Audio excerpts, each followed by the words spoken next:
o los sheikh, ¿no? Como se les conoce. Perfecto. La siguiente pregunta es si nos pueden explicar un poco sobre cuáles son los 5 pilares del Islam y cómo estos se relacionan en la práctica religiosa. Ok, es importante mencionar que aparte de estos 5 pilares son algo externo y hay otros 6 pilares que son relacionados a la creencia, que es algo interno. Entonces, por ejemplo, las personas que practican los 5 pilares externos, que son conocidos, ¿no? Comúnmente la gente no musulmana ve esos 5 pilares externos porque es lo que pues llama más en los medios de comunicación o se ven las noticias a veces. Si quieren se los vamos explicando uno por uno. Yo empiezo con uno y después otro, Hamza. Sí, adelante. El primero de ellos es el testimonio de fe. Esto quiere decir que una persona es un dicho con el cual una persona entra a la religión. Es que la persona testifique que no hay otros o divinidad excepto Allah. Y quiere decir que la persona reconozca que la única divinidad es el creador, el Señor, el cual es único en el sentido de que no se parece a nadie. Porque nosotros creemos que algo no es único si es que ya tiene un igual. Por lo tanto, Dios para nosotros no es como un hombre. O nosotros en nuestra creencia no tenemos la semejanza, ¿no? De decir Dios es único. Por lo tanto, nosotros creemos que Dios no tiene un aspecto humano, sino que es único. Por lo tanto, Él es el único Señor, el único Creador que no necesitó ayuda al crear, ni tiene socios ni copartícipes. Por lo tanto, no tiene hijos, no tiene parientes, no tiene padre, no tiene madre. Es el Dios de Abraham, de Moisés, de Jesús, de todos los profetas, y por lo tanto no creemos en una Trinidad, creemos en un solo Señor, el cual no tiene ningún defecto, por lo cual todos los nombres y atributos de Dios es de perfección. ¿Sí? Es alguien que si alguien piensa que tiene algún defecto, automáticamente se descarta. Por lo tanto, una persona que acepta esto y que acepta que Muhammad es a quien se le revela la revelación de Dios, que es el Corán, es decir, lo dice frente a las demás personas, dice: atestigo que no hay otra divinidad salvo Allah, que Allah es parecido a como Jesús decía en arameo, Allah significa la divinidad. Doy testimonio que no hay otra divinidad salvo Allah y que Mohammed es su mensajero. Que Mohammed es su mensajero, y con esto una persona ya entra a la religión del Islam y ya se hace musulmán.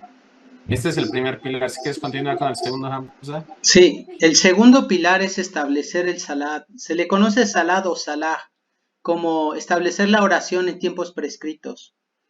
Allah subhanahu wa ta'ala ha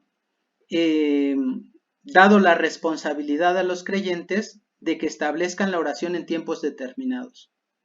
Entonces, una vez que uno sabe, una vez que uno conoce que no existe nada ni nadie digno de adoración excepto el Dios o la divinidad, excepto el único Dios que existe, que es el Dios o la divinidad o Allah, una vez que conoces ese testimonio y que sabes que Mohammed es el mensajero de Dios, debes saber que es una responsabilidad para ti y un deber para con Allah adorarle, establecer la oración como el profeta, como vimos que el profeta, la paz y bendiciones de Allah sean con él, estableció la oración. Entonces él dice que debemos rezar como lo vimos rezar a él.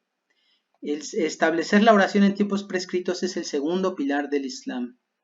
Narró Omar ibn al-Khattab que el mensajero de Dios, la pasea con él, dijo que el Islam se basaba en 5: el testimonio de la ilaha illa Allah, que nadie tiene derecho a ser adorado excepto Allah, y que Mohammed es su mensajero, y a establecer el salat. El tercer pilar, continúa Isa, por favor. Sí, el tercer pilar es algo que lo pueden encontrar en los diccionarios como asaque, que no es un diezmo, es una contribución económica que da una persona a, por lo tanto, o a alguna institución. Este tercer pilar es a diferencia de lo que se le conoce como el diezmo. ¿Por qué? Porque una persona debe de tener cierta cantidad de dinero al año reunida. Que les voy a dar un ejemplo. Una persona debe tener 20,000 pesos al año reunidos. A partir de ahí, si los tiene, debe de dar el 2.5% directamente a una persona necesitada. Quiere decir que si no tiene ese dinero, esos 20,000 pesos ahorrados al año, en lugar de darlos, es merecedor del beneficio de quien entrega esa contribución.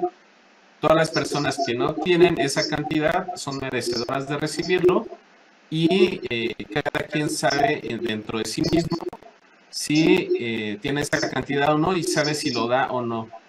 Y eso se debe dar a 8 personas en específico, que son los que son en extrema necesidad, los muy pobres, aquellas personas que están necesitadas, los viajeros insolventes, las personas que tienen deudas, los prisioneros.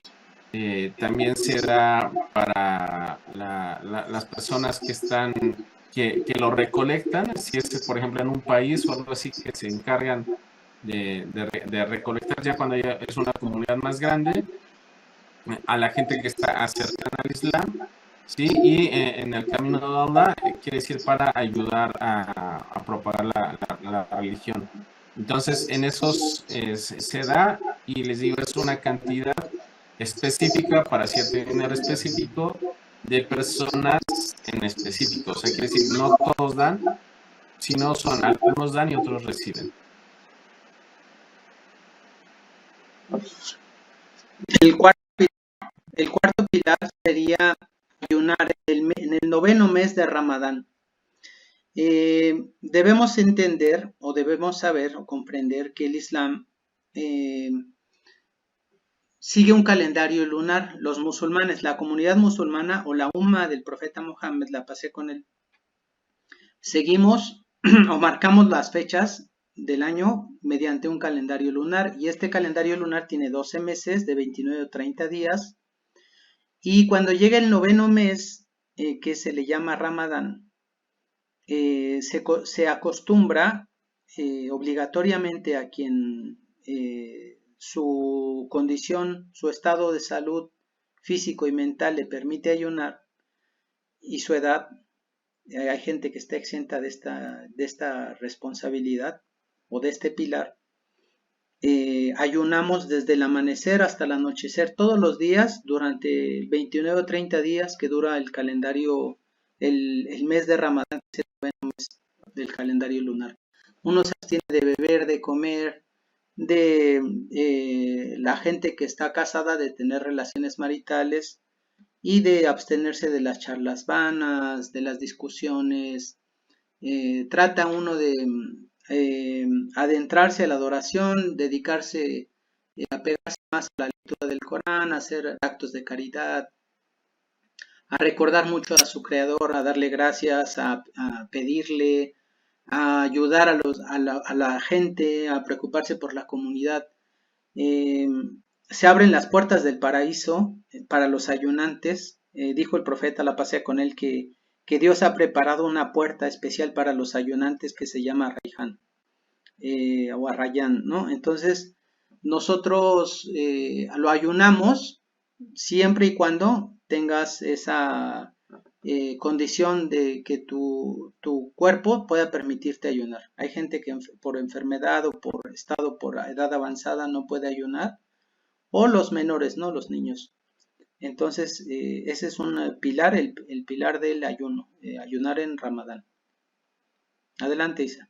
Sí, el quinto pilar es la peregrinación a la Meca, que es el primer lugar, el primer templo que se hizo para adorar a Dios, que lo hizo el profeta Abraham con su hijo Ismael, que se va una vez al año. Es cuando se conmemora que Dios le pide a Abraham que sacrifique a su hijo y se lo cambia por un cordero. Entonces, Entonces, estos días al año va quien es físicamente capaz y tiene las posibilidades económicas de hacer esta peregrinación. Quiere decir que no tiene esa capacidad, pues no es necesario que vaya y pues es una escuela espiritual, ¿no? Tanto el ayuno como este viaje, porque es algo difícil, ¿no? Se juntan alrededor de 4 millones de personas al mismo tiempo, entonces hay documentales también que pueden ver ahí en internet acerca de esto, pero es algo sorprendente porque se va con la misma vestimenta, etc. Para hablar de estos 5 pilares y se necesitaría mucho tiempo, pero sé que tienen el tiempo corto, entonces pues les resumimos.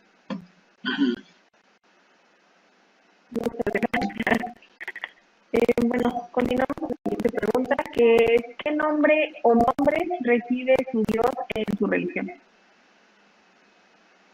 Bueno, Allah subhanahu wa ta'ala dice que Él tiene los nombres más bellos, le pertenecen a Él, ¿no?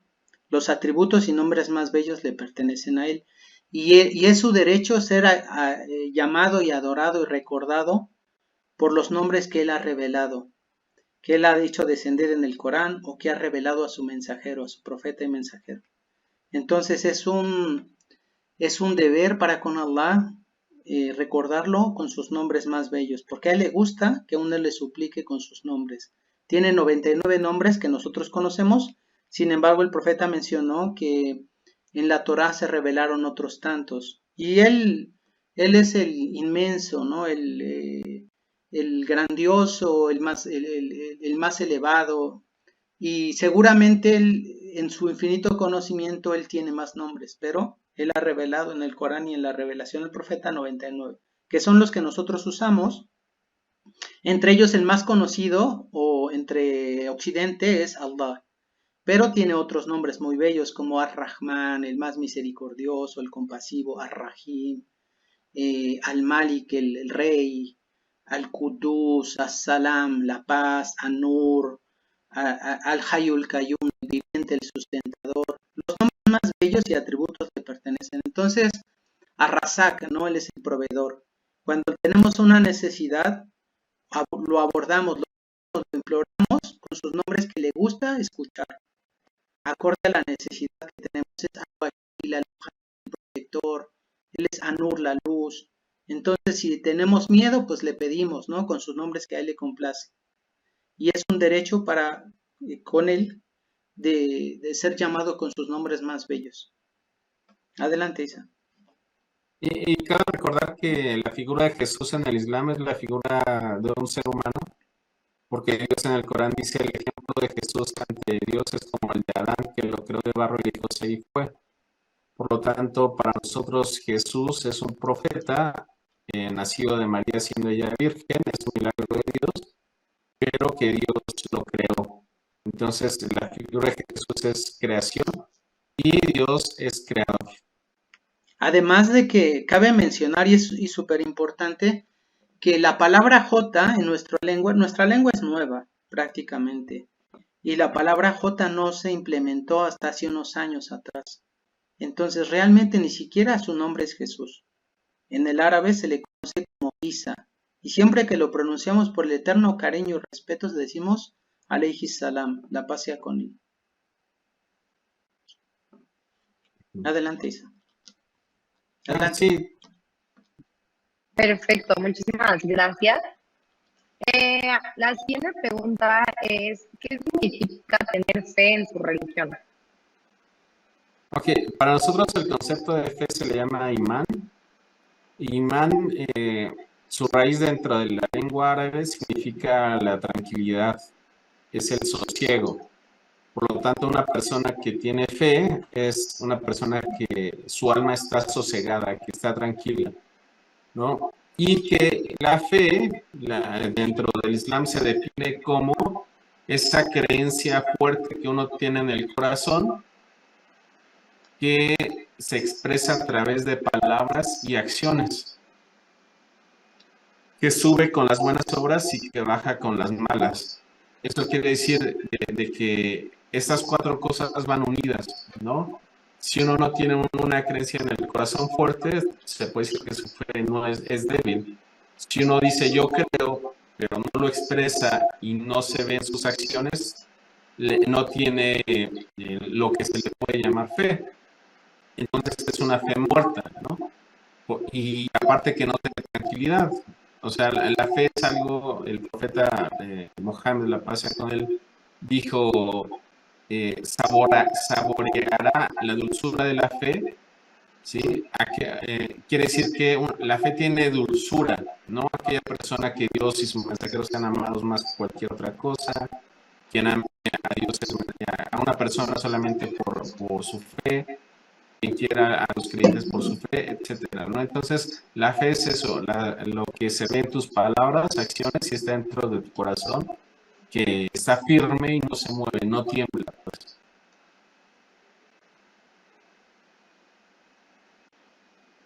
Sí que, bueno, y al final de cuentas se ve reflejado en las acciones de que nosotros creemos que una persona, su fe aumenta siempre que cuando obre bien, va aumentando, y si obra mal, pues su fe va a ir disminuyendo. Wow. Bueno, ya relacionado con lo de la fe, ¿cuáles son los preceptos, valores que deben ser respetados en su religión? Si quieres, ir desde los pilares de la fe, Hamza. Bueno, tenemos 6 pilares en la fe. Perdón, a mí me parece que restan 5 minutos. ¿Se va a cortar en 5 minutos? Sí, Isa. Sí, justo sí. 6, 5 minutos. No. Bueno, si quieren contestamos esta pregunta y después nos quedan como otras 3, 4, entonces puedo hacer otro para terminar la entrevista. Uh-huh. Sí, adelante. Entonces, no, si quieres decir lo de los pilares de la fe, en breve, para que... A ver, creer en los libros revelados, creer en el decreto divino, tanto de su bien como de su mal, creer en los ángeles, creer en el día del juicio final, creer en que Mohammed es el último profeta y mensajero, la creencia en Allah, es el más importante, ¿no? Ese es el más importante, la creencia en Allah. Sí, estos son los pilares internos, ¿no? O sea, la persona que cree esto, que es la creencia en un solo Dios, en los ángeles, en los mensajeros, en los libros revelados de Dios, en el destino, en la próxima vida, ¿no? Quien cree estas cosas internamente se le toma como creyente, y quien hace los 5 pilares del Islam que les mencionamos anteriormente se le toma como musulmán. O sea, hay diferencia entre alguien que es musulmán y alguien que ya cree. Y fíjate, Isa, perdón que te interrumpa, algo que vale la pena puntualizar. Es algo que se divulgó mucho en redes sociales hace unos días, que a diferencia de la teología cristiana, no digamos judio-cristiana porque los judíos no creyeron en Jesús, los cristianos, su teología está basada en la crucifixión y en el perdón de los pecados por la crucifixión de Jesús. El Islam dice que Jesús no fue crucificado, que existió una crucifixión, pero no fue a Jesús a quien crucificaron. Que a una persona se le dio la apariencia de Jesús y a él fue a quien crucificaron. Entonces, la pregunta para la cristiandad es que si a Jesús lo crucificaron y él redimió los pecados de toda la humanidad, ¿por qué va a haber un día del juicio?